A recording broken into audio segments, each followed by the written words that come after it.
அதிகாரிகளை தவிர யாரும் முதல்வர் ஜெயலலிதாவை நெருங்க முடியாத நிலை இருப்பதாகவும் ஆதங்கம் தெரிவித்த பழக்கருப்பையா, ஜனநாயக முறைப்படி கட்சியின் பொதுக்குழுவிலோ அல்லது செயற்குழுவிலோ கருத்துக்களை வெளியிட முடியாத ஜனநாயகமற்ற நிலை அதிமுகவில் நிலவுவதாகவும், ஆடு மாடுகளைப் போல தொண்டர்களை மேய்க்க முடியாது என்றும் கூறினார். அதே நேரம் ஒரு பார்வையிலேயே கட்சியின் மந்திரிகள் முதல் நிர்வாகிகள் வரை கட்டுப்படுத்தும் திறமை கொண்டவர் ஜெயலலிதா என்றும் பாராட்டு தெரிவித்தார். ஆனால் தான் அரசியலில் வளர்ந்த ஜனநாயக முறையும் கட்சியை ஜெயலலிதா கொண்டு செல்வதும் எதிரெதிரான நிலையில் இருப்பதாகவும், எனவே கட்சியில் தன்னை ஜெயலலிதா நீக்கியதை மனப்பூர்வமாக ஏற்பதாகவும் பழக்கருப்பையா கூறினார். அதிகாரிகள் சட்டப்படி செயல்படுவதில்லை என்றும், அரசியல்வாதிகளுக்கு கட்டுப்பட்டே அவர்கள் செயல்பட்டு வருவதாகவும் கூறிய பழக்கருப்பையா, இயற்கை வளம் சூறையாடப்படுவதாகவும், ஆனால் அரசுக்கு வரவேண்டிய வருவாய் யாருக்கு செல்கிறது என்பது தெரியவில்லை என்றும் குற்றம் சாட்டினார். கழிவுநீர் குழாய் இணைப்புக்கு கூட லஞ்சம் கொடுக்க வேண்டிய அவல நிலை நீடிப்பதாகவும் அவர் குற்றம் சாட்டினார்.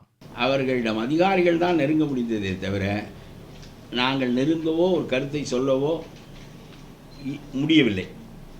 அந்த நிலையில் இப்பொழுதும் நான் எதையெல்லாம் இந்த ஒரு 40-30 ஆண்டுகள் அரசியலில் அனுபவப்பட்டவன், சின்னவன் தான் நான்.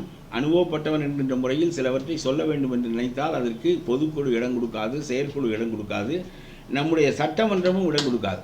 ஆடு மாடுகளை மேய்ப்பது போல தொண்டர்களை மேய்ப்பது என்கின்ற முறை எனக்கு பழக்கப்பட்ட முறையில்லை.